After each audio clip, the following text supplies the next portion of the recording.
ನಮಸ್ಕಾರ.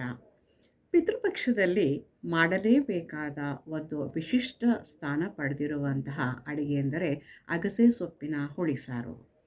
ಅಗಸೆ ಸೊಪ್ಪಿನಲ್ಲಿ ಕಬ್ಬಿಣಾಂಶವನ್ನು ಮೊದಲುಗೊಂಡು ಅನೇಕ ಪೌಷ್ಟಿಕಾಂಶಗಳು ಕೂಡ ಇದರಲ್ಲಿ ಇರುತ್ತೆ. ಮಹಾಲಯ ಮಾಸದಲ್ಲಿ ಪಿತೃಪಕ್ಷ ಆಚರಿಸ್ತಾ ಇರೋ ಸಂದರ್ಭದಲ್ಲಿ ಈ ಅಗಸೆ ಸೊಪ್ಪಿನ ಹುಳಿಸಾರು ಮಾಡುವುದು ಬಹಳ ಶ್ರೇಷ್ಠವಾಗಿದೆ. ಇದಕ್ಕೆ ಒಂದು ಪೌರಾಣಿಕ ಹಿನ್ನೆಲೆಯೂ ಕೂಡ ಇದೆ.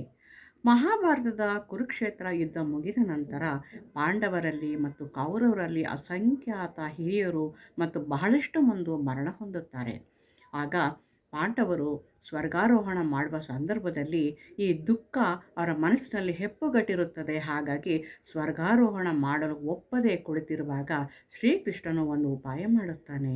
ಅವರೆಲ್ಲರನ್ನೂ ಕೂಡ ಒಂದು ಹುಣಸೆ ಮರದಡಿ ಕೂರಿಸಿ ಅವರೊಡನೆ ಮಾತನಾಡುತ್ತಾ ಅವರಿಗೆ ಅರಿಯದಂತೆ ಹುಣಸೆಕಾಯಿಯನ್ನು ತಿನ್ನಿಸ್ತಾನೆ. ಆ ನಂತರ ಒಂದು ಅದ್ಭುತವೆನ್ನುವಂತೆ ಅವರ ಹೃದಯದಲ್ಲಿ ಹೆಪ್ಪುಗಟ್ಟಿದ್ದಂತಹ ಆ ನೋವು ದುಃಖ ಮರೆಯಾಗುತ್ತದೆ. ಮತ್ತು ಮರೆಯಾಗೋದು ಅಂತಂದರೆ ಸ್ವಲ್ಪ ಮಟ್ಟಿಗೆ ಆ ನೋವು ಮರೆಯಾಗುತ್ತೆ. ಹಾಗಾಗಿ ಅವರು ಸ್ವರ್ಗಾರೋಹಣ ಮಾಡೋಕ್ಕೆ ಒಪ್ಕೊಂಡು ಸ್ವರ್ಗಾರೋಹಣ ಮಾಡ್ತಾರೆ. ನಾವು ಪಿತೃಪಕ್ಷ ಆಚರಿಸುವ ಮುಖ್ಯ ಉದ್ದೇಶ ನಮ್ಮ ಹಿರಿಯರ ನೆನಪಿಗಾಗಿ. ಅವರ ಏನೇನು ಆಸೆಗಳಿರುತ್ತೆ ಅದೆಲ್ಲವನ್ನು ಕೂಡ ನಾವು ಆ ದಿನ ಅಡುಗೆ ಆಗ್ಬೋದು ಅಥವಾ ಬೇರೆ ಏನಾದರೂ ಆಗ್ಬೋದು, ಅದನ್ನು ಅಲ್ಲಿ ಇಟ್ಟು ಪೂಜೆಗೆ ಇಟ್ಟು ನಾವು ಪೂಜೆ ಮಾಡ್ತೀವಿ. ಹಾಗಾಗಿ ಅಗಸೆ ಸೊಪ್ಪಿನ ಹುಳಿಸಾರನ್ನು ಸ್ವಲ್ಪವೇ ತಿಂದರೂ ಕೂಡ ಮನಸ್ಸಿನಲ್ಲಿ ಹಿರಿಯರ ಬಗ್ಗೆ ಹೆಪ್ಪುಗಟ್ಟಿರುವ ಆ ನೋವು ದುಃಖ ಸ್ವಲ್ಪ ಮಟ್ಟಿಗೆ ಮರೆಯಾಗುತ್ತದೆ. ಈ ಒಂದು ಸಣ್ಣ ಮಾಹಿತಿ ನಿಮಗೆ ಇಷ್ಟ ಆಗಿದ್ದರೆ ನನ್ನ ಪ್ರೋತ್ಸಾಹ ಮಾಡಿ ಮತ್ತು ವಂದನೆಗಳು. ಈಗ ಅಗಸೆ ಸೊಪ್ಪಿನ ಹುಳಿಸಾರು ಮಾಡುವ ವಿಧಾನವನ್ನು ಕೂಡ ನಾನು ಇಲ್ಲಿ ತೋರಿಸಿಕೊಡ್ತೀನಿ. ಹಲೋ ಫ್ರೆಂಡ್ಸ್, ಈ ದಿನ ನಾನು ಅಗಸೆ ಸೊಪ್ಪು ಮತ್ತು ಗೋಂಗೂರ ಸೊಪ್ಪನ್ನು ಬಳಸ್ಕೊಂಡು ಹುಳಿಸಾರನ್ನು ಮಾಡ್ತಾಯಿದ್ದೀನಿ.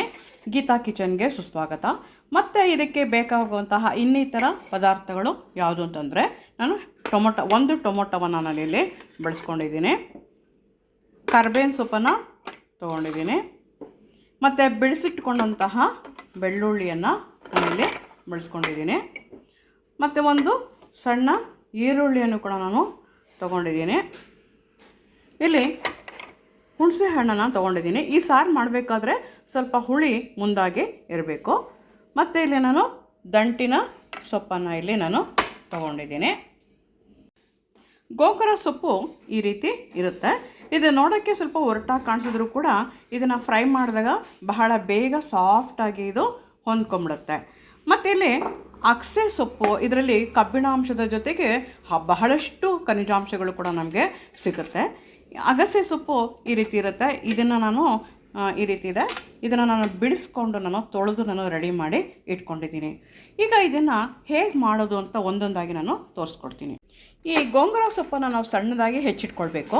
ಮತ್ತು ಈ ಬೆಳ್ಳುಳ್ಳಿ, ಕರಿಬೇವಿನ ಸೊಪ್ಪು ಇದಿಷ್ಟು ಕೂಡ ನಮಗೆ ಒಗ್ಗರಣೆಗೆ ಬೇಕಾಗುವಂತಹ ಪದಾರ್ಥಗಳು. ನಾನೀಗ ಒಂದೊಂದಾಗಿ ಕುಕ್ಕರ್ಗೆ ಹಾಕ್ತಾಯಿದ್ದೀನಿ. ಅಗಸೆ ಸೊಪ್ಪನ್ನು ಮೊದಲಿಗೆ ಹಾಕ್ತಾಯಿದ್ದೀನಿ. ಅಗಸೆ ಸೊಪ್ಪು ಎಷ್ಟು ತೊಗೊಂಡಿರ್ತೀವಿ ಅದರ 2ರಷ್ಟು ನಾವು ದಂಟಿನ ಸೊಪ್ಪನ್ನು ಹಾಕಬೇಕು. ಯಾಕೆ ಅಂತಂದರೆ ಅಗಸೆ ಸೊಪ್ಪಿನಲ್ಲಿ ಸ್ವಲ್ಪ ಒಗರಿನ ಗುಣ ಇರುತ್ತೆ. ಟೊಮೊಟೊನೂ ಕೂಡ ಸೇರಿಸ್ತಾ ಇದ್ದೀನಿ, ಹುಣಸೆ ಹಣ್ಣು ಸೇರಿಸ್ತಾ ಇದ್ದೀನಿ, ಖಾರ ಎಷ್ಟು ಬೇಕೋ ಅಷ್ಟು ಮೆಣಸಿನ್ಕಾಯಿನ ತೊಗೊಂಡಿದ್ದೀನಿ. ಖಾರ ಹೆಚ್ಚು ಬೇಕಾದರೂ ಮಾಡ್ಕೋಬೋದು, ಕಡಿಮೆ ಬೇಕಾದರೂ ಮಾಡ್ಕೋಬೋದು. ಅಲ್ಲಿ ಮೆಣಸಿನ್ಕಾಯಿನ ಸೇರಿಸ್ತಾ ಇದ್ದೀನಿ, ಈರುಳ್ಳಿಯನ್ನು ಸೇರಿಸ್ತಾ ಇದ್ದೀನಿ. ಇದಿಷ್ಟನ್ನು ನಾನು ಕುಕ್ಕರ್ನಲ್ಲಿ ಹಾಕಿ 1 ವಿಷಲ್ನಷ್ಟು ಕೂಗಿಸ್ಕೊಳ್ತೀನಿ. ಈ ಸಾರಿಗೆ ಸಾಮಾನ್ಯವಾಗಿ ಹುಳಿ ಸ್ವಲ್ಪ ಮುಂದೆ ಇರಬೇಕು. ಆದರೆ ಇಲ್ಲಿ ನಾನು ಒಂದು ಟೊಮೊಟೊನೂ ಬಳಸ್ಕೊಂಡಿದ್ದೀನಿ ಮತ್ತು ಈ ಗೋಂಗೂರ ಸೊಪ್ಪನ್ನು ಬಳಸ್ಕೊಳ್ತಾ ಇದ್ದೀನಿ. ಈ ಗೋಂಗೂರ ಸೊಪ್ಪಿನಲ್ಲಿ ಹುಳಿ ಅಂಶ ಜಾಸ್ತಿ ಇರುತ್ತೆ. ಹಾಗಾಗಿ ನೋಡಿ ನಾವು ಅದನ್ನು ಬಳಸ್ಕೋಬೇಕಾಗುತ್ತೆ. ಈಗ ಇದು 1 ವಿಷಲ್ನಷ್ಟು ಕೂಗಿಸ್ಕೋಬೇಕು. ಇಲ್ಲ ಅಂತಂದರೆ ಹಾಗೆ ಕೂಡ ನಾವಿಲ್ಲಿ ಇದನ್ನು ಬೇಯಿಸ್ಕೋಬೇಕು. ಈಗ ನಾನು ತುರಿದಿಟ್ಕೊಂಡಂಥ ಕಾಯಿಯನ್ನು ಹಾಕ್ತಾಯಿದ್ದೀನಿ ಮಿಕ್ಸಿ ಜಾರ್ಗೆ.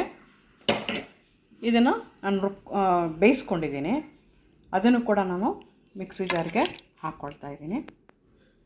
ಈಗ ಇದನ್ನು ಸರಿಯಾಗಿ ನಾವು ರುಬ್ಕೋಬೇಕು. ಅತಿಯಾಗಿ ನುಣ್ಣಗೂ ಇರಬಾರ್ದು ಮತ್ತು ಅತಿಯಾಗಿ ತರಿನೂ ಕೂಡ ಇರಬಾರ್ದು. ಸಮವಾಗಿ ನಾವು ಇದನ್ನು ಗ್ರೈಂಡ್ ಮಾಡ್ಕೋಬೇಕು. ಎಣ್ಣೆ ಹಾಕಿದ್ದೀನಿ. ಈಗ ನಾನು ಸಾಸಿವೆನ ಹಾಕ್ತಾಯಿದ್ದೀನಿ.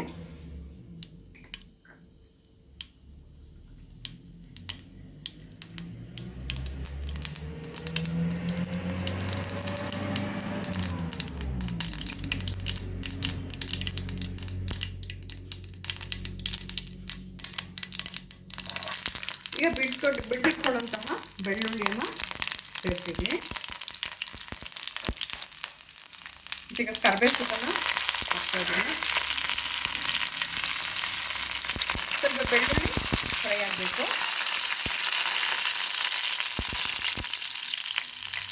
ಈಗ ನಾನು ಸಣ್ಣಗೆ ಹೆಚ್ಚಿಕೊಂಡಂತಹ ಗೋಂಗೂರ ಸೊಪ್ಪನ್ನು ಕೂಡ ಎಣ್ಣೆಗೆ ಹಾಕೊಳ್ತಾ ಇದ್ದೀನಿ. ಎಣ್ಣೆಯಲ್ಲಿ ನಾವು ಬಾಡಿಸ್ಕೊಂಡು ನಂತರ ಅದಕ್ಕೆ ಮಿಕ್ಸ್ ಮಾಡಬೇಕು. ಗೋಂಗೂರ ಸೊಪ್ಪು ಬಹಳ ಬೇಗ ಹೊಂದ್ಕೊಂಡ್ಬಿಡುತ್ತೆ. ಒಳ್ಳೆ ದಮ್ಮಂತ ಸ್ಮೆಲ್ ಕೂಡ ಬರ್ತಾ ಇದೆ.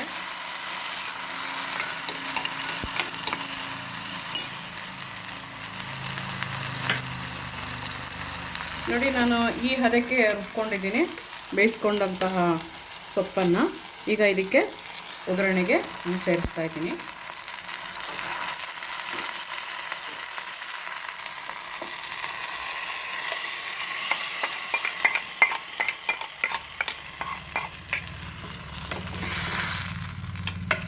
ಇದು ಒಂದು 5 ನಿಮಿಷ ಬೆಂದರೆ ಸಾಕು.